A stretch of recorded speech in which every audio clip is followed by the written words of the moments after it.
Why were you going raw?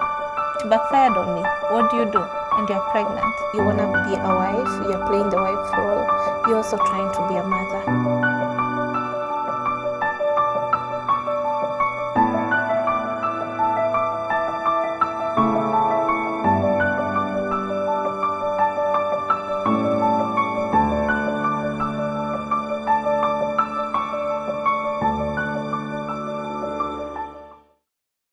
Hi and welcome to The Couch with Tina. Today we're going to talk about a very sensitive issue, early marriages.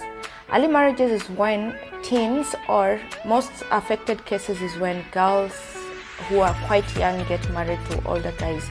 It depends. It could be due to poverty. So when it's poverty, it's because you would find the affected part is the girl. They get married off at a younger age so that the parents could ask for dowry and have some financial stability for a period of time. If you find it's a couple of teenagers, it's because they are looking for freedom away from their parents. You could find that the parents are very strict or something like that, so they would run away and get married in the name of looking for freedom away from their parents, but still they are young. So this exposes people to a lot of things. One, it exposes you to a lot of responsibilities and exposes you to early maturity. So today we are going to bring you a guest, very lovely lady, Victoria. Thank you, Tina. Victoria was married at the age of 19 and the spouse was 30. So today we're going to learn why Victoria got married at that early age.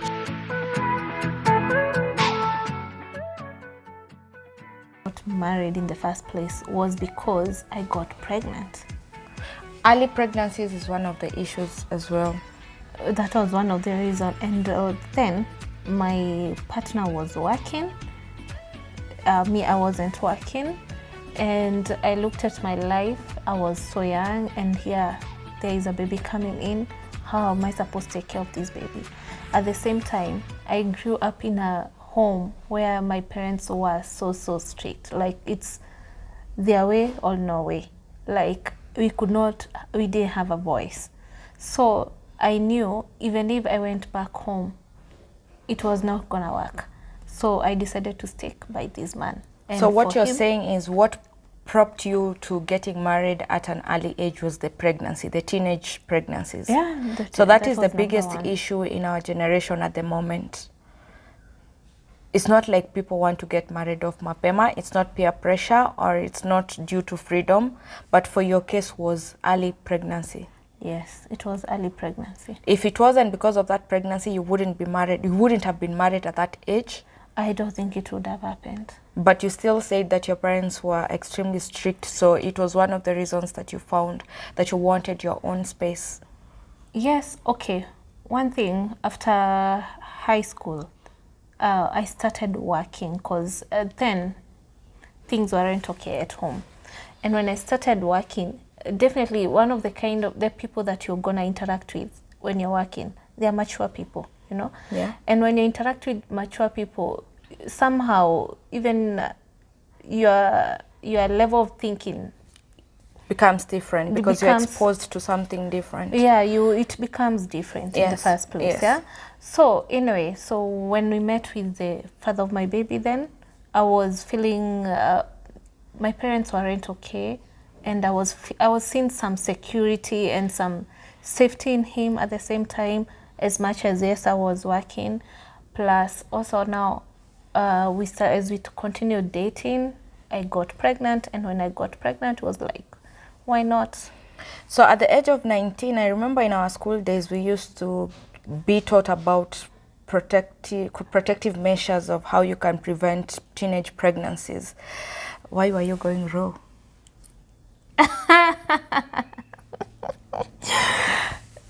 Basically, because you can't say that you come honest. from a background that you cannot say that you come from a background where you are not exposed to all these things.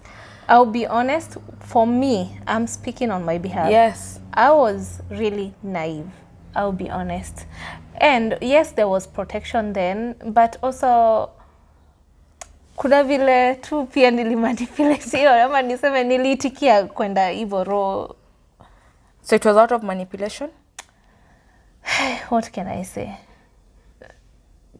I really don't want to use that word, but Feel free to say it. Here we are in this show to speak about things that people are not talking men about. will say they are not enjoying it without it being raw. That's it.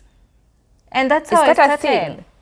And that's how I started. I was like, okay, let's try. Then we can go raw. It's okay. And then I was using your time to contract me a P2, and then it backfired on me. What do? And you're pregnant. So, you know, if you say P2 backfired, then it's going to bring a controversial online, which it should be. Actually, you're supposed to use P2 2 times a year. You're not supposed to use it every day. I was using it every day, apparently. That's why it backfired on you.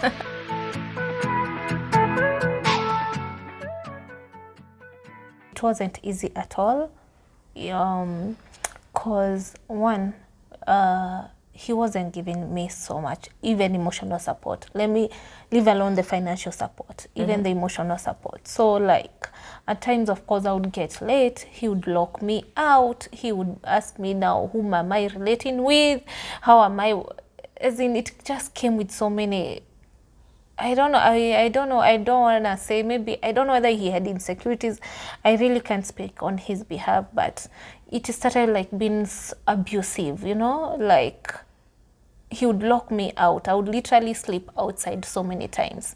And yet my baby is inside the house, and even the house could witness all these things. And it all came with so many blamings, let me say that. Was he violent to you? He was. Once in a while, he would be. If at all, I would literally like force myself to be inside the house. He would ask me, where are you coming from? So your life was just full of drama? Yes, it was full of drama at that point. It's amazing how you managed to pull through that. I don't know what I would have done if someone is hitting me and I'm trying to make my life better, but considering you're saying things at your home had started being bad, considering you're going through all these things, too much pressure, too much bullying and all that, I mean, where would you even sleep at night? Your baby's in the house, who would take care of her at night? What did your parents say about this? Okay, one, I never spoke to my parents in the first place. Remember that I ran away from home. Yes. So you ran away and you have to take up everything that you're given to. I was like, the guy knew you had run away from home? Yeah, he knew that. He knew my parents weren't okay with the whole idea of settling in. Okay, there's a part that we jumped, yeah? When my parents knew I was pregnant and I gave birth, my parents were like, this guy is so older than you. What are you doing with this man? For him, he is somebody who has already settled with a career. He has gone through the normal stages of life. For him, he's ready to settle. But as you, are you really, really ready for those responsibilities that come with the marriage? And what did your parents do about it? Okay, for me, I was like, because they were going through so much at that point, I was like, let me take responsibility. Okay. But at the same time, they were really, really against it. So who helped you through the emotional trauma? My friends. I had friends that I could talk to once in a while, but they also got tired of listening to me, because you cannot be going through the same thing every day with no change. And I didn't know where to fall back to. I was like, let me stick What to kept it. you going and continuing to tolerate the same situation? What kept me going? I think the goals that I wanted in life. You just said you had to work so you could support yourself, and you supported yourself through school and everything. Why did you need the guy? Why I needed the guy was, one, to be honest, I didn't want to be a single mom. You are afraid? Yes. The fears that come with it? Yes. Number two, as I told you before, I didn't, the judgment that comes with it, even the community, the embarrassment that you bring at home. That is why I stuck by it. Because so my dad could not stand me violence. anyway, to be honest. He couldn't stand me at all. It's really sad. He always blamed my mom for not being talking to us about raising you right. Yes. When the child goes bad, it's always the mother's fault. Yeah. So I was like, okay, I could not actually tell them what exactly was going on. Nobody actually knew what I was going through, except my friends. In fact, let me not say my friends, my friend. One. Yes. You're lucky you had someone to go to walk with you through that journey.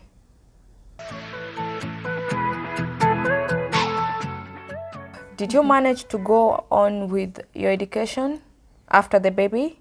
Now, after the baby, after staying for a while, I started looking for work again. And that's when I started thinking I should go back to campus. I had gotten a good grade, so I went to ask for a few courses that I could get. And I enrolled into one. I went to Nairobi University. Was the guy paying school fees for you? No, he wasn't paying the school fees. So you had to work I had to work and pay. And also take care of the him baby and the baby. And him. That is when that's why I was telling you, it was really like, it forced me to I just had to grow up. I had no choice. I just had to, things changed. I have a life to take care of. I have a man to take care of. I have myself to take care of. And I also have to work. For me to be able to, because if at all I wasn't working, there's no way I could school myself. Because he agreed to pay the first semester. Because I told him my parents believe in education and all that. It doesn't mean because I've gotten married that life should stop and all that. Then that first semester, it was okay, we're gonna do that. Then the second semester, it was until when can I do this? And I was I have already started. There's no way I'm gonna throw away my life, So that's when I started aggressively working hard. Given a chance to go back through time, what would you change? I would want to go through the normal way of school in the first place. Go to campus, relate with the fellow teenagers, live that life. After that, work. Just be yourself, have fun, explore the world, enlighten yourself, grow yourself. This other life of being married and it's like mixing yourself all at once. It's not okay. So there's so many things that will change, and one of them is that just going through life the normal way. So high school, campus? Yes.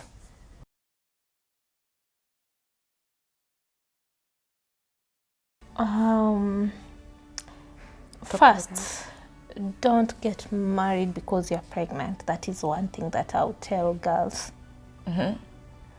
Number two, I would tell, please, if you feel like you're sexually active, please just use protection as much as you can. If somebody is not ready to use protection, just walk out. Because once there are decisions that once are made, you never go back on them. Like when you bring a life to this earth, you have no choice but to raise that child.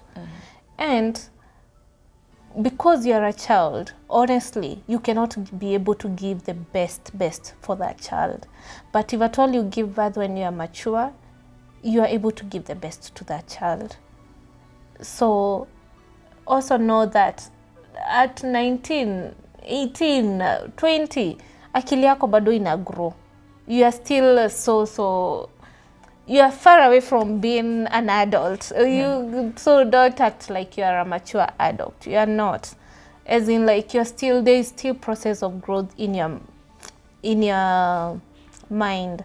So, and probably, I don't know, maybe it could be one of the reasons why we couldn't get along, because for him, he would see me, I'm a kid, and for me, I'm now I'm already a mother, so I'm already doing all these things. Please trust me because I'm already doing them, So Basically, to be honest, I would really discourage early marriages. That's it. I would just encourage people, young girls, please go through the normal stages of life. Go to campus, have fun, read, grow yourself, build a career. We used to be told these things, but until it happens to you, never take it seriously, you know? Yeah. But out of experience, imagine I advocate for what we used to be told. Go through the normal system way of doing things. Go to school, finish Form 4, go to college, finish college, get some, build your career, grow yourself mentally, physically, financially, and then after that, you can settle down with someone. That way, umepitia vitu mob. Yeah, that's what I would say for now. Thank you very much, Victoria, for speaking out and not being afraid to hold, or not holding back to the things that people need to hear, and telling us about things that have really happened to you. And it's really sad that you had to go through that, but it needs someone who has gone through something for other people to relate with. Mm-hmm. And I know there are very many people who are going through the same things and they do not know who to talk to, and they feel like they are alone in this world. You are not alone. There are very many people who are in the same situation, but look at Victoria here. She has emerged through all that pain. She still went to school. Through all that bullying, she still thrived, and she has a very, very beautiful child, and she is a very, very beautiful woman. So you're not alone. We hold your hands, and you need to hold your hands, and you need to pick yourself from wherever you are and whatever you're going through, and thrive, because you have that strength. You are a mother and you are a woman, and there is no limit to that. Thank you, Victoria, very much. You're welcome, Tina. You're welcome to the Couch with Tina, the place where we talk about the things that hurt and the things that are not being spoken about. Feel free to leave a comment. We will try as much to get back to you, and we'll try as much to reach out and talk you through everything. And please subscribe and subscribe and subscribe. Remember, you're not alone in these things. These are things that are happening in life. Everybody is going through something. Subscribe to my page, and welcome to the Couch with Tina. Thank you very much, and I love you all.